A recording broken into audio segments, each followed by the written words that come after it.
আসসালামু আলাইকুম রহমতুল্লাহ বারাকাতু।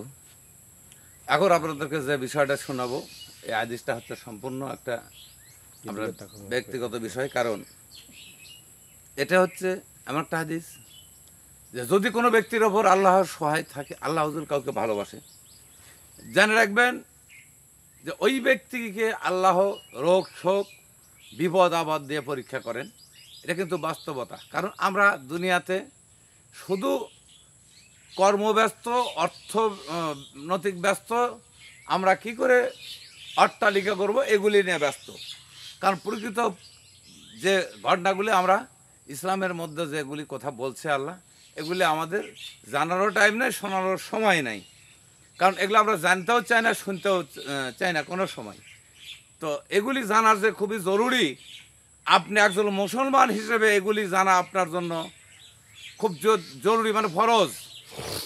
তো আপনি জেনে রাখবেন আল্লাহ যাকে ভালোবাসে তাকে দুঃখ সুখ এবং কষ্ট ক্লেশ দিয়ে, আর্থিক অভাব দিয়ে আল্লাহ তাকে পরীক্ষা করেন যে সে আল্লাহকে ভোলে কি না।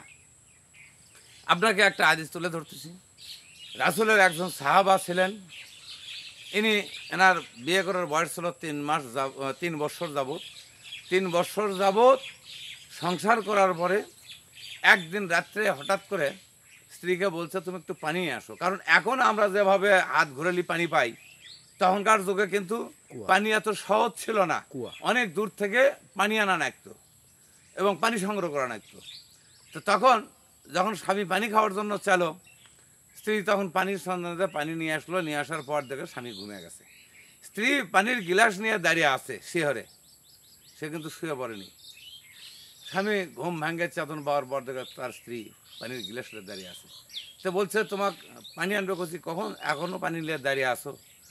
তো বললো যে দেখো তুমি পানি চাইলে ঘুম ভাঙার পর তোমার পিপাসা তো বেশি হতে পারে, তুমি পানি না খেলে তোমার সমস্যা হতে পারে। তো অতএব আমি পানি নিয়ে দাঁড়িয়ে আছি। পানির গ্লাসটা স্ত্রীর কাছ থেকে নিয়ে সে পানিটা পান করলো। পান করার পরে মানে আবেগের সহিত এত খুশি, সে খুশি হওয়ার পরে তার স্ত্রীকে বলল যে দেখো আজকের এই খুশির মুহূর্তে তুমি যা চাইবে আমার কাছে আমি তোমাকে তাই দেবো, তবে আমার সাধ্যের মধ্যে তুমি যা চাবা আমি তোমাকে তাই দেবো। তখন স্ত্রী বলল যে দেখো আমি যা চাইবো তাই তুমি দিবে, তোমার সাধ্যের মধ্যেই আমি চাবো, তুমি দিবে তো? বললো যে দেবো। 3বার এইভাবে স্বামীর থেকে স্বীকার করে নিল। লওয়ার পরে শেষের বার বলতেছে যে ঠিক আছে তাহলে তুমি আমাকে তালাক দাও। যখন বললো যে তুমি আমাকে তালাক দাও, তখন স্বামীর যেমন সর্বভাঙ্গে মাথাত পড়ে, এরকম মাথাত পড়লো যে আমি তোমার কর্মকাণ্ডে খুশি, এত খুশি হয়ে তোমাকে আমি উপহার হিসেবে তুমি যা চাও আমার সাধ্যের মধ্যে আমি তোমাকে তাই দেবো। কিন্তু তুমি এমন একটা জিনিস চাইলে যেটা আমার জীবনের বিপর্যয় ঘটাবে, তুমি আমার কাছে তালাক চাইলে। এটা কি কোনো চাওয়ার জিনিস হলো? আমি তো তোমাকে তালাক দিতে পারি না, দেব না। তখন বলতেছে যে না, তুমি যেহেতু ওয়াদা করছো তুমি আমাকে তালাক দিতে হবে। এই দুই এক কথা হতে তো কি সমাধান কি? তখন বললো যে ঠিক আছে চলো যাই আমরা রাসূল সাল্লাল্লাহু আলাইহি সাল্লামের কাছ থেকে সমাধান নেব।